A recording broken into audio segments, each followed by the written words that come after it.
Hola, muy buen día. Soy Andrés Julián Córdoba Ventura. En este caso voy a presentar cómo realizar diferentes sentencias desde Jupyter a Postgres de nuestro gestor de base de datos SQL. En este caso me encuentro con Duan Sánchez, Camilo Torres y Michael Rico. Voy a empezar a compartir pantalla para continuar con esta presentación. Cierran las cámaras.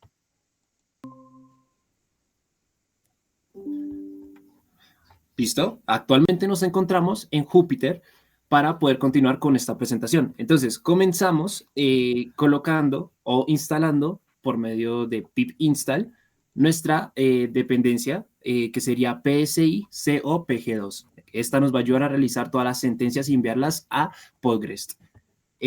Importamos la dependencia anterior mencionada, importamos también pandas, que la vamos a renombrar como PD, y posteriormente realizamos nuestra conexión. Entonces, dentro de con colocamos psi.connect, que va a ser la que nos va a ayudar a realizar la conexión entre Postgres y Jupyter, ¿vale? Para posteriormente poder mandar los datos. En los paréntesis debemos colocar el host, que en este caso es localhost, el user, que es Postgres, la password, que en este caso le quitamos la password, así que no la necesitamos, y el database, que se llama AXO. El puerto, por defecto, es el 5432, que es el puerto predefinido de Postgres, ¿vale? Posteriormente, utilizaremos cursor. Dentro de la variable cursor vamos a colocar con la conexión que mencionamos anteriormente, punto cursor, ¿vale? Nos va a ayudar en la siguiente sentencia. Muy bien. Sentencia SQL, create tables if no existe usuario. Esto lo que da es crear una tabla de usuario y añadir a la tabla de usuarios. Y si ya está la tabla de usuarios, no la creará, la omitirá. En esta tabla se agregarán los siguientes datos: ID de persona, nombres, apellidos, DNI, tipo de DNI, género, fecha de nacimiento y ciudad de nacimiento. Posteriormente encontraremos en la siguiente línea el cursor execute SQL, que se utilizará el método execute del cursor para ejecutar la sentencia SQL definida en la variable SQL, el cual nos permitirá ejecutar la sentencia SQL en la base de datos. Finalmente, se llama el método commit con la conexión com para conectar y guardar los cambios en la base de datos. Es importante porque las modificaciones en la base de datos no se aplicarán hasta que se realice el commit. Bueno, en el siguiente bloque, ya después de haber creado la tabla, vamos a insertar en esa propia tabla diferentes valores. Primero, con la propia variable SQL, la cual usamos para crear la tabla, vamos a hacerle un cambio. Vamos a crear otra sentencia SQL, pero esta vez con un inserito mencionando el nombre de la tabla y los campos dichos anteriormente por mi compañero. Además de eso, en la parte de values, vamos a escribir todos los valores que van a ir en los diferentes campos de la tabla. Después de eso vamos a hacer un curso de execute SQL, el cual pues nos permitirá coger todos los cambios que hemos hecho desde la anterior sentencia SQL y nos va a permitir, por así decirlo, actualizar los cambios que hemos hecho desde el anterior commit. Después vamos a hacer el commit, que lo que va a hacer que nos va a ejecutar toda esta sentencia, pero ya en la propia base de datos de Postgres. Y pasamos a la siguiente sentencia SQL.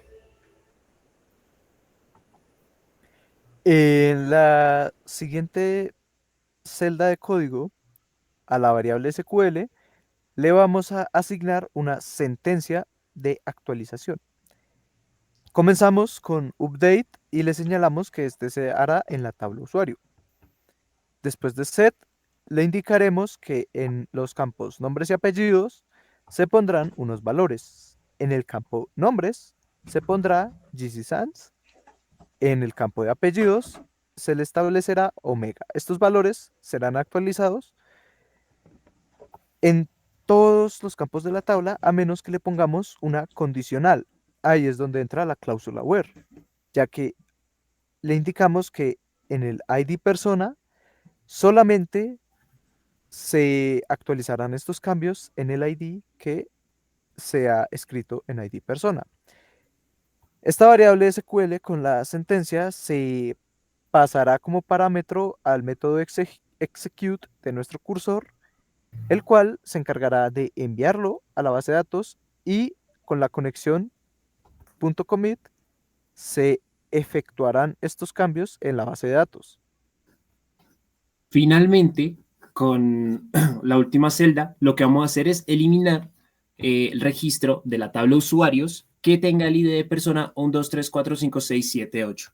Con cursor .execute le vamos a pasar la variable SQL que tiene la sentencia que vamos a utilizar en la base de datos y que con .commit vamos a enviarlo al gestor de base de datos Postgres, a nuestra tabla, y vamos a ejecutar toda esta sentencia, ¿vale?